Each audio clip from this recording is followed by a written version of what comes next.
This is part 2 of some comments regarding brief excerpts from the Lankavatara Sutra.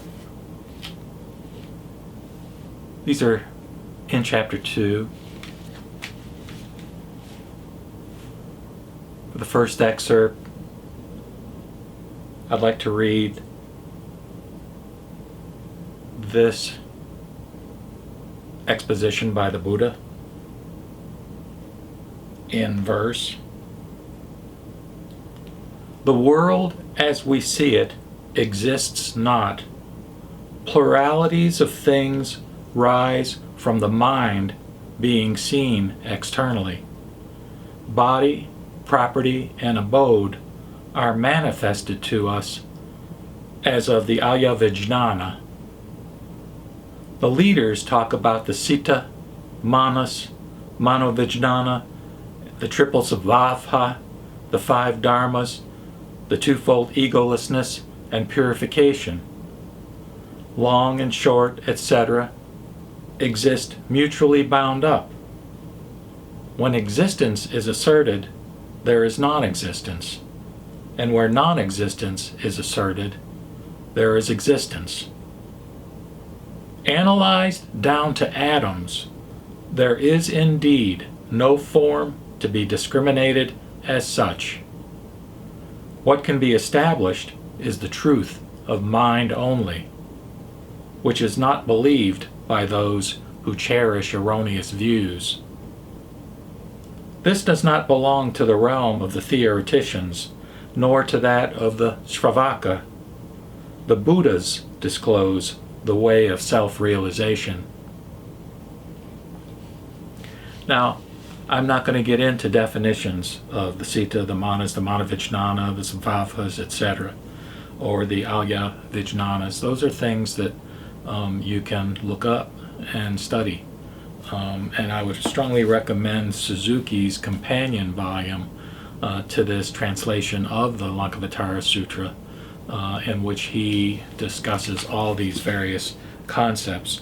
And as I indicated in part 1 of the series of commentaries, the Lankavatara Sutra contains a very elaborated kind of psychological theory, if you will, of how our mental functionings arise and how we obtain our sense of the nature of reality, which, bottom line, is typically erroneous.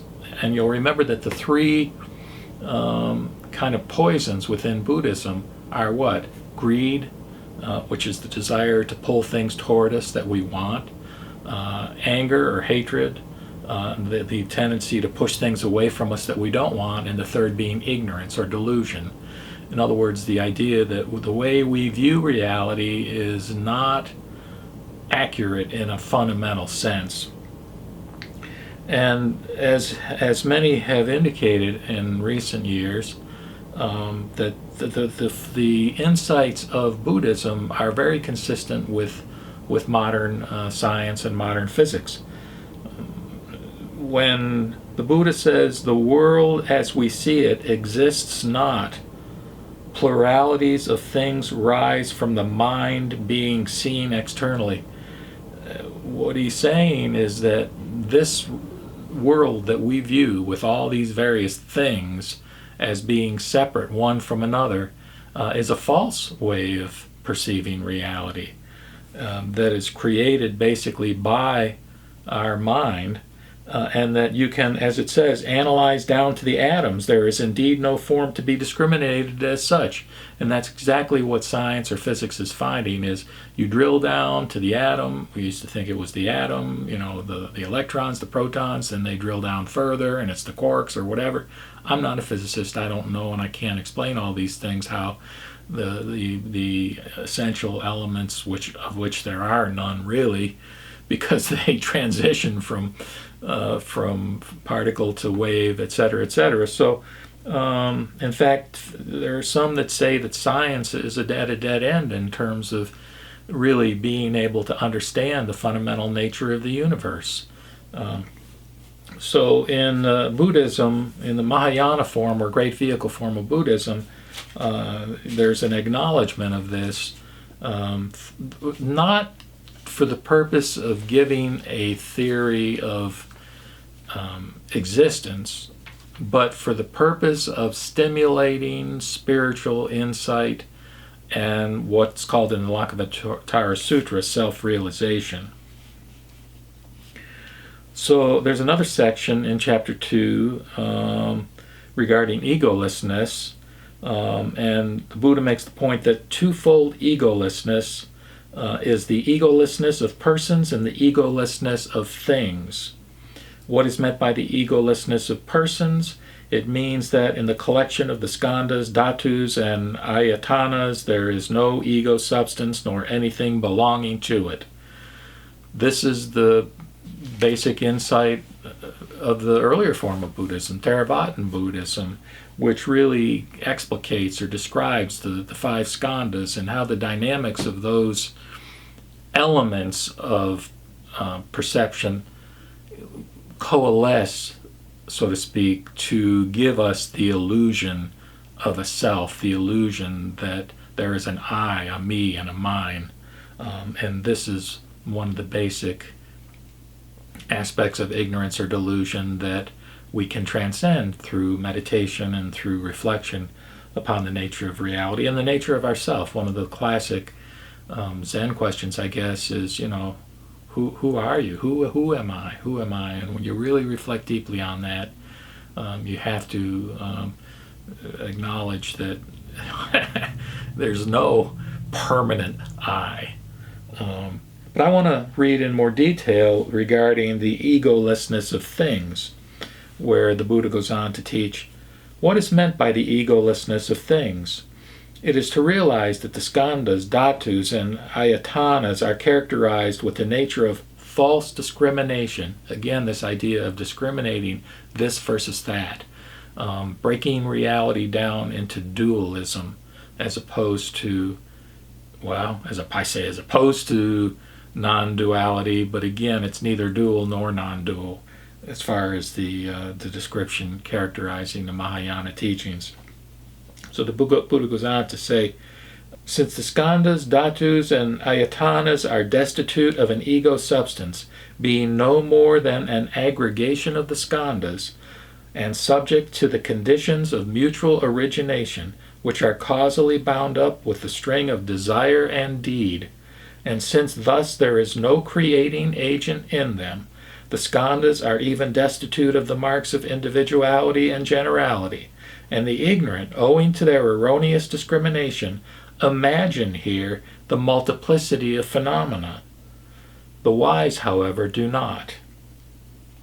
Recognizing that all things are devoid of the sita, manas, manavijnana, the five dharmas, and the three svabhavas, the bodhisattva mahasattva will well understand what is meant by the egolessness of things.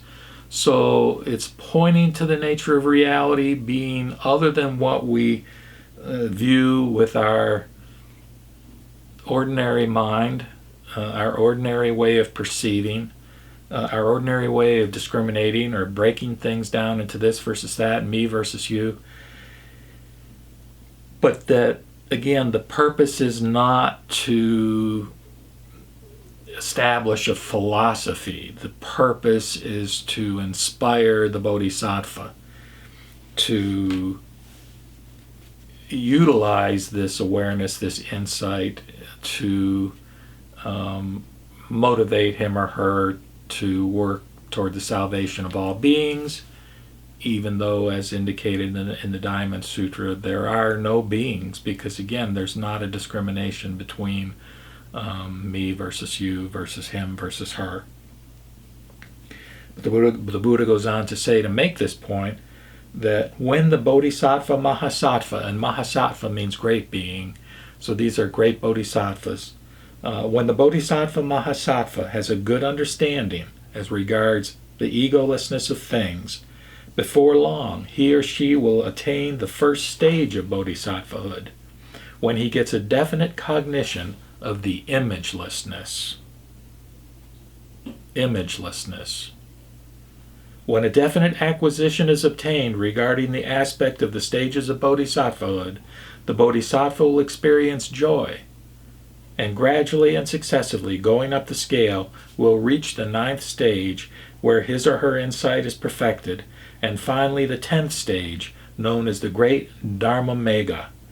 Establishing himself or herself here, he will be seated in the great jewel palace known as the Great Lotus Throne, which is in the shape of a lotus and is adorned with various sorts of jewels and pearls. He or she will then acquire and complete a world of Maya nature. Maya being illusion. In other words, will use skillful means to create teachings that will help beings gain relief from their suffering. He or she will be surrounded by bodhisattvas of the same character and anointed like the son or daughter of the Cakravarti by the hands of the Buddhas coming from all the Buddha lands. He will go beyond the last stage of bodhisattvahood, attain the noble truth of self-realization, and become a Tathagata, endowed with the perfect freedom of the Dharmakaya, because of his insight into the egolessness of things. This is what is meant by the egolessness of things, and in this, you and other bodhisattva mahasattvas should well exercise yourself. So the Dharmakaya, again, is the Buddha body that is beyond all words and concepts, that we cannot characterize in any way whatsoever, from which emanates the Sambhogakaya and the Nirmanakaya, namely the spiritual level of cosmic Buddhas and Bodhisattvas, and the form bodies of the Buddha, which are the incarnations or manifestations in this world of Buddhahood. So that when the Bodhisattva reaches this stage, he or she has perfect freedom of the Dharmakaya, freedom to implement the mission of teaching beings in modes that each individual can understand and relate to for his or her own spiritual development and satisfaction. Continuing in chapter 2, recite a brief passage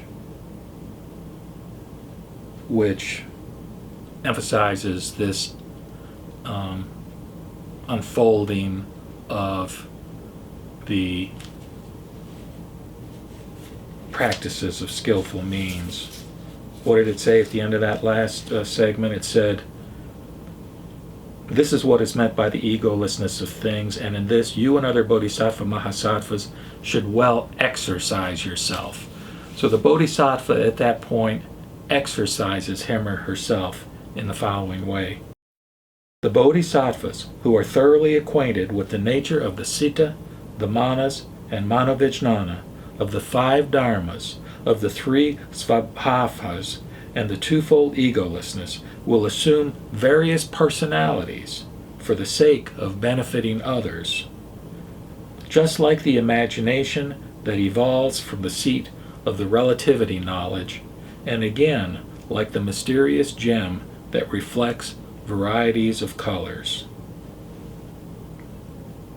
Going over to all the Buddha lands and assemblages, the bodhisattvas will listen to the Buddhas discourse on the nature of all things which are like a vision, a dream, an illusion, a reflection, and the lunar vision in water, and which have nothing to do with birth and death, eternality, and extinction. The bodhisattvas, thus facing the Tathagatas, will listen to their discourses on the truth.